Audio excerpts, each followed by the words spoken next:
às vezes, a gente faz discipulado,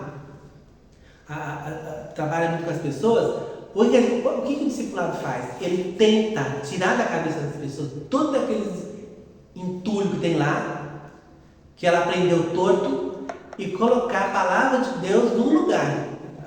Você, quando vai discipular uma pessoa, se você discipula um cristão iniciante, que nunca ouviu a palavra, é uma maravilha, a coisa mais abençoada que tem no mundo é você discipular um novo convertido que nunca teve contato com a religião. Aí você é o máximo do discipulado. Quando eu pego uma pessoa dessa, eu falo, Senhor, obrigado, é coisa do céu. Porque quando você pega um discípulo que já passou por várias religiões, ou mesmo pelo cristianismo e aprendeu tudo errado, até você tirar isso da cabeça dele, misericórdia, é uma lástima, demora muito, ele volta de novo para lá, você acaba de ensinar para ele agora. Tem uma irmã que ela já é antiga, mas eu fiz um discipulado dela, mais por causa do que ela queria converter, que eu evangelizasse o marido dela, e aí ela deu um golpe do discipulado, eu falei, mas tudo bem, a gente vai. E aí eu comecei a ensinar para ela, estava ensinando para ela sobre as dúvidas de arrebatamento, de ressurreição. Eu acabei de ensinar ela aqui, e ela estava repetindo o erro, o que ela aprendeu errado. Porque já está enraizado na cabeça. É muito difícil você trabalhar. Então, outro dia eu estava falando com uma colega, uma amiga minha, que eu fiz o discipulado também na casa dela, ela falou assim, eu fiquei, e ela veio de uma igreja em que ela se faz barganha com Deus, eu troco. Eu te dou o dízimo, Deus me dá, só que em dobro, lógico, eu não quero o meu valor não. Aí eu dou, Deus vai me dar 10 vezes mais, vai, tal. Aí, e ela tinha aquela cabeça de troca, eu falei, não, você não pode ter, o teu culto não é troca, você não vai para a igreja para trocar com Deus. Eu te dou isso, você me dá aquilo, eu faço isso, você faz aquilo. Não é assim que o evangelho funciona, não é com barganha. Aí, a graça de Deus não é merecimento. Se fosse assim, você não merecia nada, você não recebia absolutamente nada. Você está recebendo até muito mais do que você merece. Aí eu encontrei com ela na igreja, eu fiquei 1 ano sem ir para a igreja. Por quê? Eu falei, por que você ficou 1 ano sem ir para a igreja? Porque eu pedi uma casa para Deus e Ele não me deu aquela casa. Eu falei, meu Deus, você não aprendeu ainda que não é barganha. Já o discipulado que eu fiz com ela faz o quê? Uns 7, antes da pandemia até. Uns 2 anos antes da pandemia. Ela ainda está com aquela cabecinha de barganha com Deus. Eu falei, sabe quem perdeu? Você. Porque aquele que podia te guardar, que pode te abençoar, Ele pode fazer. Você pega e fala, Senhor, eu vou para longe de você, eu vou ficar de mal 1 ano. Nesse 1 ano, quem perdeu é você. Porque a bênção está, você tem que estar debaixo da sombra do Onipotente. Você saiu da sombra do Onipotente, ela saiu do seu, você ficou exposta. Ficou melhor a tua vida esse 1 ano? Não, ficou uma porcaria, aconteceu um monte de coisa ruim. Então, parabéns. Você não aprendeu ainda que não é barganha? Ou você aprende ou aprende, não tem outra saída, né? Então, às vezes a gente tem essas ideias de culto ao Senhor. O que eu vou fazer lá? Eu vou pedir, porque eu vou lá porque eu tenho alguém doente, eu tenho um emprego, eu tenho que pedir. Não, calma lá, essas coisas vão vir naturalmente, Deus vai te abençoar. E se você for uma pessoa que se lança nas mãos de Deus, isso é coisa natural. Deus vai fazer essas coisas naturais, porque Ele tem prazer quando você tem prazer também com Ele, né? Quando você está ali se deleitando. Eu falei do versículo se deleita no Senhor, que satisfará o desejo do coração, que é uma pegadinha, né? Na realidade, quando você acha que Deus vai fazer o desejo do teu coração, deleita-te no Senhor, o Senhor fará o desejo do coração. Não, quando você chegar ao nível de se deleitar no Senhor, o que vai estar no teu coração é a vontade de Deus. Então, na realidade, Ele vai estar fazendo a vontade dele do mesmo jeito.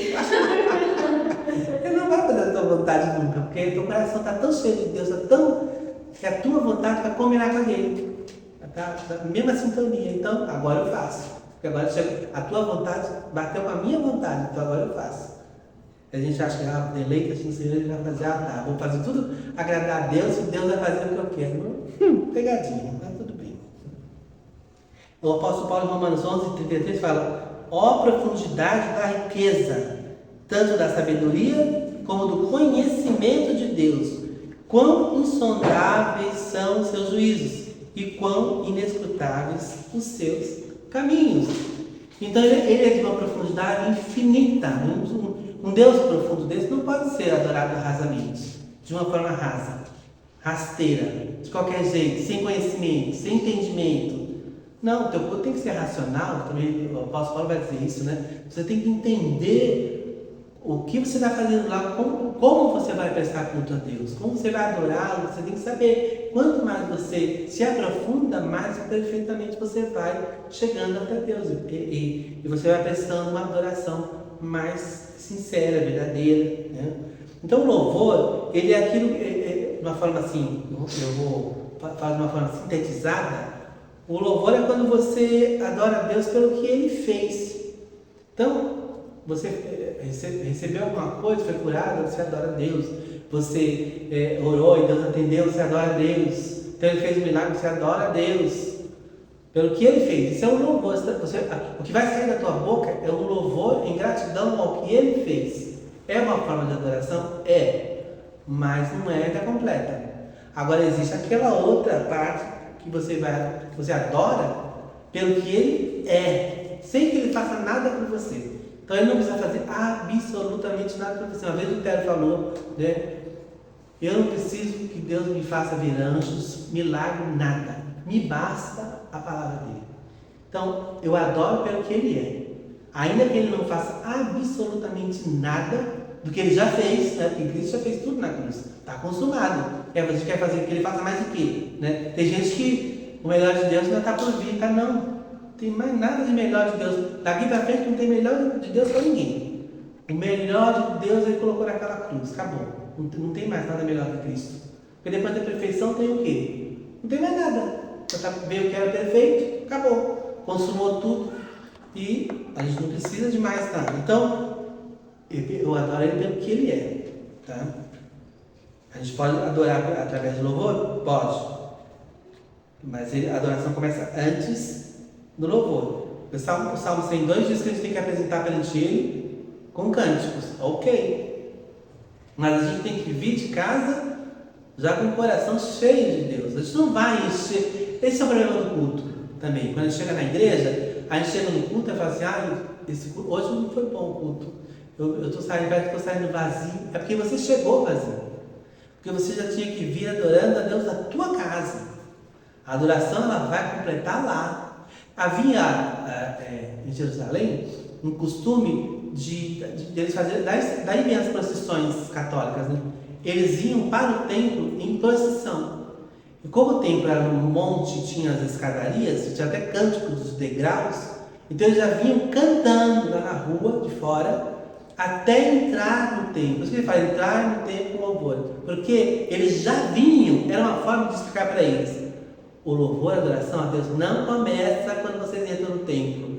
É lá fora, quando vocês já começam lá fora, até chegar lá. Então, já era uma coisa para incutir na cabeça do povo, que a adoração a Deus, a vida cristã, espiritual, não se limita a quatro paredes. É toda a nossa vida, é o todo da nossa vida. Quando você acorda de manhã, você dá graças a Deus, porque você acordou, já está adorando a Deus. Você dá graças a Deus pelo café da manhã, você está adorando a Deus. Você vai trabalhar, você está adorando a Deus, porque Deus disse que você tem que trabalhar. Está lá no Gênesis, porque você tem que ir para o trabalho. Então você está indo trabalhar, você está honrando a Deus, está adorando a Deus. Você está respeitando os teus chefes, está trabalhando direitinho e está adorando a Deus. Porque Ele mandou você honrar as autoridades, Ele mandou você trabalhar direitinho, ser honesto.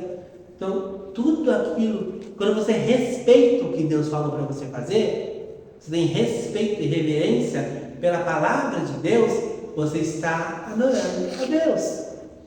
Porque você está valorizando aquilo que Deus mandou você fazer. Você está servindo a Deus em toda a tua maneira de ser, em todos os momentos, na escola, na rua, pegando um ônibus, onde for, você está adorando a Deus. Então a adoração é muito mais complexa do que simplesmente você ir a um culto um dia na semana, 2 dias na semana e falar, eu adoro a Deus. Não, você não adora a Deus, né? Só ali. E é lógico, se eu falo que existe uma adoração a Deus, então quem tem que escolher como ele deve ser adorado é Deus. Eu não posso falar assim, eu vou adorar a Deus, da minha maneira. Não, você não vai. Porque Deus já falou como Ele quer ser adorado. Então, quando você tenta adorar a Deus de uma outra maneira, o que acontece? Graças a Deus, hoje não acontece mais, que não vai ser mais queimado por fogo, nem nada disso. Mas Ele não recebe. Simplesmente isso. Deus não recebe aquilo que você acha que é adoração. Antigamente o povo ia com fogo estranho no altar e era consumido por aquele fogo, a terra abria, aquela coisa assim básica, coisinha básica. Mas hoje não. Graças a Deus, nós estamos na graça, então Deus só fala assim, não aceita. Ele não aceita o teu. E você fica no vácuo, né? Como diz o povo, porque você não sabe se ele te aceitou. Porque você está achando que está fazendo. Você tá na certeza que você está adorando a Deus. E Deus não está recebendo. Aí se você não tem um pinguinho de discernimento, de conhecimento da palavra, você está achando lá que você está abafando, né? Você está indo lá e está adorando a Deus. Estou adorando a Deus. Não está. Porque se Deus não recebe, a adoração, ela tem esse princípio também. Tem o adorador e o que é adorado. Ele precisa receber a adoração. Não adianta eu simplesmente fazer a adoração. Ele tem alguém na outra ponta que precisa receber essa adoração. E só Deus é digno de adorar. Nenhum ser na face da terra, no universo, a adoração não foi feita para ninguém, só única e exclusivamente para Deus. O único que pode ser adorado é Deus. Então, eu já falei numa aula anterior, todas as pessoas que tentaram ser adoradas como Deus sofreram uma punição muito grave, porque elas não podem estar no lugar de Deus. Quando elas ocupam o lugar de Deus, elas sofrem uma pena, ainda que elas não percebam, elas acabam sofrendo uma pena. A adoração só deve ser dada somente a Deus, tá? Então, lá em Atos 18:13, quando foram acusar Paulo, eles falam que a acusação era que Paulo estava ensinando a adorar a Deus diferente do que a lei mandava adorar. Então havia na lei princípios ordenados por Deus que ele deveria ser, como ele deveria ser adorado. Então existe na palavra. Então não adianta eu chegar lá e falar, eu vou fazer dessa maneira, eu vou pegar meu violãozinho, eu vou cantar Aleluia do filme Shrek, ele não vai receber. O povo canta aquela filme do. Sabe aquela música da Aleluia? Eles colocam uma letra gospel e acham pronto, vou adorar a Deus porque eu coloquei uma letra gospel, uma música que é profana, estou adorando a Deus. Não, canta lindo, canta maravilhoso, as pessoas choram, mas Deus não recebe. Porque o autor dessa música, quando fez a música, estava tirando sarro de Davi. Era como se fosse o diabo tirando sarro de Davi. Que ele, agora você canta aleluia, você escreve salmo, agora que você caiu com a Betseba, você derrubou Golias e caiu pela Betseba. Aí você vai continuar cantando aleluia, aí vai cantar aleluia, aleluia, é um deboche, fica debochando Davi. Aí o povo traz para a igreja, canta e estou adorando a Deus. Não está adorando a Deus. Deus não está recebendo aquele louvor. Eu sinto muito. É lindo, perfeito, vocalmente, a técnica é maravilhosa, emociona os homens. Nem tudo que emociona os homens emociona Deus, não vai emocionar. Porque Deus não é emocionável, né? Ele não adianta você querer fazer do seu jeito. Existe um jeito, tá? Então ele está falando, olha, o apóstolo Paulo está ensinando errado, né? Só que o Paulo estava ensinando certo, né? Então Deus te dá regras de como ele deve ser adorado. Então se for de outra maneira, ele não recebe. Porque a adoração é direito dele. Deus é digno de ser adorado. Só Ele pode receber a adoração, mais ninguém. Ele não divide essa glória com ninguém, está lá na Bíblia. Então não adianta. Então, não adianta dar ordem para Deus. Espírito Santo, tem música que fala, Espírito Santo desce agora. Não use imperativo com o Espírito Santo. Você não pode usar imperativo com Deus. Senhor, faça. Senhor, Deus, o Espírito Santo desça. Jesus, não dá. Você não pode ordenar a Deus o que ele tem que fazer no louvor. Às vezes não pode ser assim. Ele, o Espírito Santo é que nos move, não o contrário. Eu não vou para o Espírito Santo, ele é quem nos move para dar uma perfeita adoração. Quando o Espírito Santo nos move em adoração a Deus, aí sai o perfeito louvor, sai a perfeita adoração. Agora, quando eu quero, tem uma vez que eu estava no ensaio eu fazia parte de um coral, E ali Deus começou a falar assim, quando a gente cantar essa música, nessa hora a igreja vai estar assim, nessa hora a igreja vai estar chorando, nessa música a igreja vai estar batendo palma, nessa música a igreja vai estar pulando. Ela cronometrava as reações da adoração do povo de Deus. Eu falei, não, está errado. Você não sabe. Quem vai mover o coração de Deus é o Espírito Santo.